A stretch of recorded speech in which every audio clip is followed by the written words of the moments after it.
Halo Sobat Kompas.com, selamat datang di video part 2 Generasi Cuan. Di video part 1 kita sudah bahas soal asuransi ya, Niken dan juga Mbak Meta. Dan di video part 2 ini kita mau deep talk lagi soal dana pensiun. Biar kita gibahnya nih bermanfaat nih, bukan hanya gibahin artis-artis nih ya. Tapi abis ini gibahin artis ya. Waduh, off cam dulu. Nah, tapi sebelum kita ngobrol lebih lanjut, kita mulai nih respon masyarakat mengenai asuransi dan dana pensiun yang satu ini. Tahu.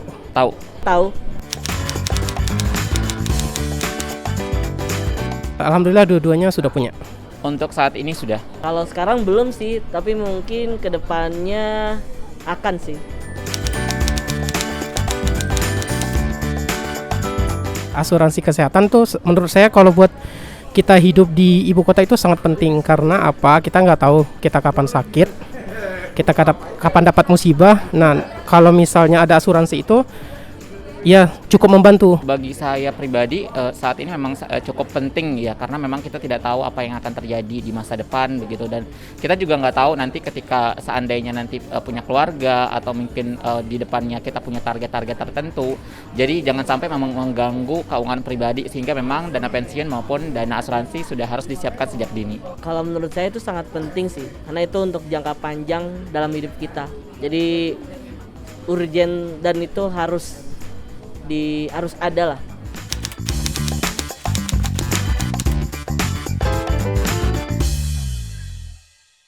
Oke, tadi itu dia ya respon masyarakat mengenai asuransi dan juga dana pensiun. Nah, kita kan di segmen 2 ini mau bahas soal dana pensiun. Boleh dijelasin dikit nggak Mbak nih? Dana pensiun itu apa? Karena mungkin banyak yang masih awam ya mendengar kata dana pensiun untuk anak muda. Oke. Pada dasarnya dana pensiun itu adalah suatu tabungan yang kita kumpulin dari sekarang, dari muda untuk hari tua nanti. Nah, definisi hari tua itu kan adalah ketika umumnya orang tidak bekerja lagi. Jadi masa produktifnya sudah habis, jadi sudah tinggal menikmati hidup gitu ya. Jadi artinya kita tuh pada saat muda kita bekerja mengumpulkan kekayaan, dan kekayaan itu nanti akan dinikmati pada masa tua yang sudah tidak bekerja lagi. Nah, jadi definisinya umumnya seperti itu. Umumnya zaman dulu nih, zaman orang tua saya, mungkin definisi pensiun tuh lebih clear, di mana orang tuh pensiun ketika mencapai usia tertentu, misalnya 55, 56, lalu dia tidak bekerja lagi, lalu dia sampai nanti menikmati masa tuanya. Nah, sekarang ini kan dunia bergerak lebih cepat. Dan banyak ketidakpastian, dan juga banyak juga opportunity lain, sehingga banyak orang berpikir kenapa saya harus bekerja sampai usia 55 atau 56 padahal saya mau menikmati hidup lebih awal gitu kan. Jadi akhirnya banyak juga orang yang berpikir untuk pensiun lebih dini, atau bahkan tidak berpikir pensiun dini tapi ternyata dipensiunkan lebih dini. Itu juga ada sekarang, apalagi kita lihat nih pandemi kemarin kan nggak nyangka ternyata ekonomi berubah sedemikian cepat sehingga kesempatan malah berkurang tuh, sehingga akhirnya harus bisa hidup tanpa penghasilan tetap gitu. Sakit tidak berdarah tuh. Iya, gitu. Nah, jadi sebenarnya tabungan dana pensiun itu bagus banget juga disiapin supaya kapanpun pensiun itu terjadi kita siap gitu. Nah, tapi sebenarnya yang paling penting disiapin dulu itu juga adalah konsep pensiun itu sendiri gitu. Karena banyak orang berpikir anak muda, saya mau pensiun dini. Tapi abis itu sebenarnya kita tuh sebagai manusia kan nggak bisa diem aja ya. Jadi pada akhirnya justru kita punya kesempatan untuk mengembangkan diri lebih lain gitu kan, malah mungkin pingin berwirausaha, pingin jadi YouTuber atau apapun lah itu. Nah, itu kita kan harus memastikan biaya hidup itu tetap tercover, tetapi kita tetap bisa mengerjakan sesuatu yang lebih baik. Nah, jadi makanya tetap aja baiknya ngumpulin sejak dini, supaya kalau kita mengerjakan sesuatu yang kita senangi itu udah lebih plong, kita nggak perlu mikirin biaya hidupnya gitu. Atau bahkan mungkin justru si dana pensiun itu bisa meningkatkan lagi, menjadi modal untuk kita mengembangkan diri lebih baik lagi pada saat kita sudah tidak bekerja tetap. Nah, itu apa yang harus dipersiapkan anak muda nih sejak dini nih, selain tadi kan konsep diri ya untuk menentukan dana pensiunnya, apalagi nih Mbak secara materi mungkin yang bisa dipersiapkan anak muda untuk dana pensiunnya? Materi udah pasti penting ya, karena kembali lagi kebutuhan hidup ya harus pakai uang kan. Gitu. Betul. Jadi artinya memang materi itu sangat penting untuk dimulai gitu. Nah, justru kembali lagi ketika kita masih muda, mungkin konsep dana pensiun tuh jauh banget, karena kan Apalagi mungkin kayak ini kan tadi bilang baru masih entry level, masih seneng-senengnya kerja, kenapa harus mikirin pensiun gitu kan? Jadi mungkin itu masih lama, tapi justru segala sesuatu yang dimulai sejak dini itu kan justru kita bisa mulainya dengan uang yang lebih kecil. Karena apa? Karena kita punya waktu yang lebih panjang, sehingga yang kecil itu akhirnya bisa bergulir lebih lama, lebih banyak, dan makin lama akan makin menggulung, makin besar. Jadi justru walaupun masih jauh, ya bisa aja sih disisihkan sedikit duitnya tadi, misalnya duit beli smoothies tadi, ya udah, atau duit beli kopi gitu ya, duit beli kopi, katakanlah 50.000, 100.000 sebulan, belikanlah reksadana misalnya, asal rutin dari umur 20-an, nanti lihat aja umur 30, 40 tuh udah jadi berapa, lumayan loh. Tapi Mbak kalau nggak ngopi tuh lemas Mbak, nanti nggak bisa Lemas. kerja. Lemas ya Besti ya. Terus nih Mbak, kalau misalnya nih ya, ada sahabat kompas.com di rumah yang kayak, ngapain nyiapin dana pensiun, gue mau kerja sampai 70 tahun misalnya gitu kan. Nyiapinnya nanti aja deh pas di umur 40, 30-an, sekarang seneng-seneng dulu gitu kan.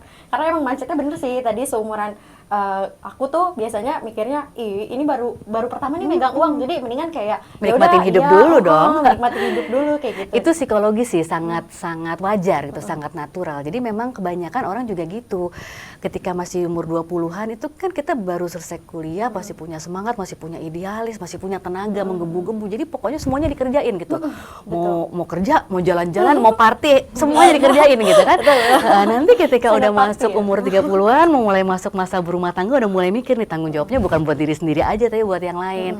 Tadi udah mulai mikir, dan nanti begitu udah mau masuk umur 40-an juga, aduh berapa lama lagi aku kerja ya, kok belum bikin apa-apa. Nanti akhirnya tahapannya tuh normalnya begitu. Tadi kan kembali lagi niatnya pingin kerja sampai kapanpun, usia 70 gitu. Sampai nanti meninggal gitu. Itu bagus banget, karena justru ternyata katanya orang itu kalau pensiun itu yang bikin dia lemes itu karena dia sudah tidak punya kegiatan. Jadi sebenarnya justru tetap harus punya kegiatan.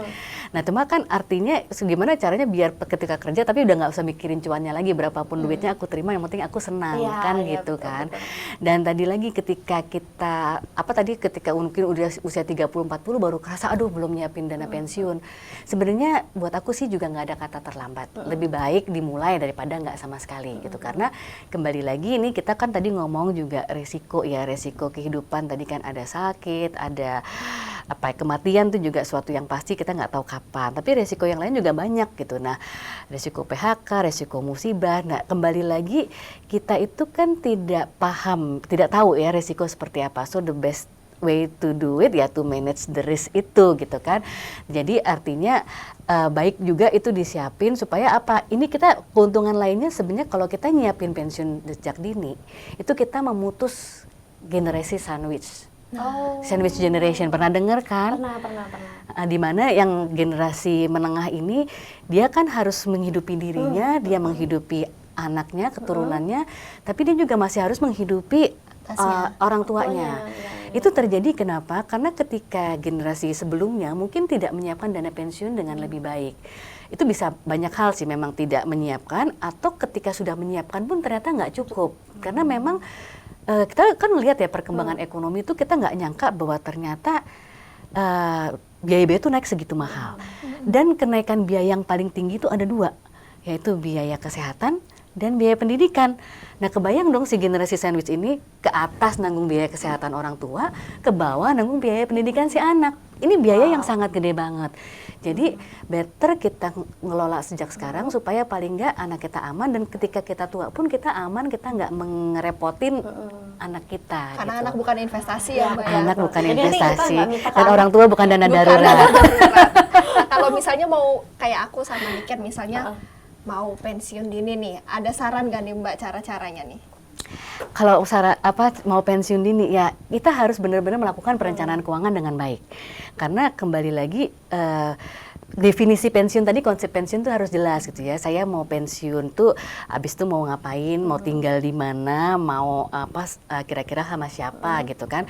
Karena kembali lagi kita pensiun di Jakarta tentu akan beda kalau saya pensiun di desa gitu ya, atau di mana gitu. Terus kalau saya mau pensiun dini, sementara saya tahu mungkin nanti anak saya masih umur sekian. Jadi ketika saya pensiun pun saya tanggungannya masih punya harus menghidupi anak. Jadi tentu itu harus diperhitungkan semua nih.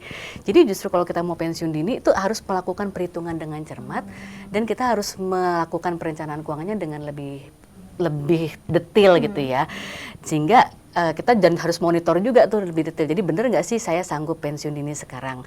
Dan percaya nggak dari beberapa orang yang aku temuin ya, terkadang mereka tuh nyiapin, tapi terus ternyata ada dua kemungkinan.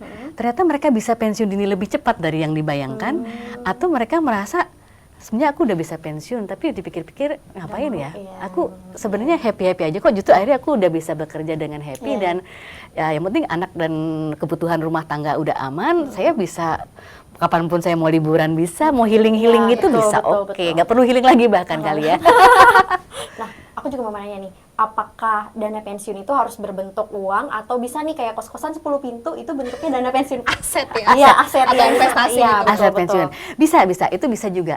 Jadi dana pensiun yang berupa uang itu memang kita butuhin kan buat biaya hidupnya. Tapi kan masa kalau saya ngumpulin biaya hidupnya banyak banget dong. Misalnya saya mau pensiun katakanlah tadi umur 55 aja sampai umur 70. 15 tahun biaya hidup kan saya harus ngumpulin berapa miliar tuh, duitnya dari mana gitu kan. Jadi banyak orang juga akhirnya mengumpulkannya dalam bentuk aset supaya aset itu menghasilkan uangnya bisa digunakan untuk biaya hidup. Itu adalah suatu bentuk alternatif investasi yang bagus juga. Nah yang perlu dipikirkan adalah ketika nanti masa pensiun kita harus lihat nih check up lagi nih finansialnya gitu kan, apakah aset saya apa aja, saya punya uang kas berapa, saya punya aset-aset yang tidak bergerak berapa. Itu penting karena kita harus melihat likuiditas kita. Pada saat pensiun itu likuiditas sangat penting karena tadi kebutuhan hidupnya akan keluar terus. Sementara kalau kita punya asetnya banyak, misalnya punya rumah satu, tanah di sini, sawah di sini, banyak, tapi ketika tidak lagi menghasilkan semua kan kita bingung mencairkannya tuh ya. Sementara kalau kita bekerja kita cenderung berpikir kita ini cukup liquid karena kita punya penghasilan terus-terusan. Nah, ini yang membedakan nanti pada saat sudah pensiun. Makanya kalaupun kita sudah menyiapkan aset-aset, kita harus lihat juga portfolio asetnya cukup seimbang nggak, cukup liquid nggak antara aset yang bergerak sama aset yang tidak bergerak. Nah oke, tadi kan kita dana pensiun udah kita kupas, asuransi udah kita kupas. Di part 3 nih kita mau jawab pertanyaan-pertanyaan netizen dari kompas.com.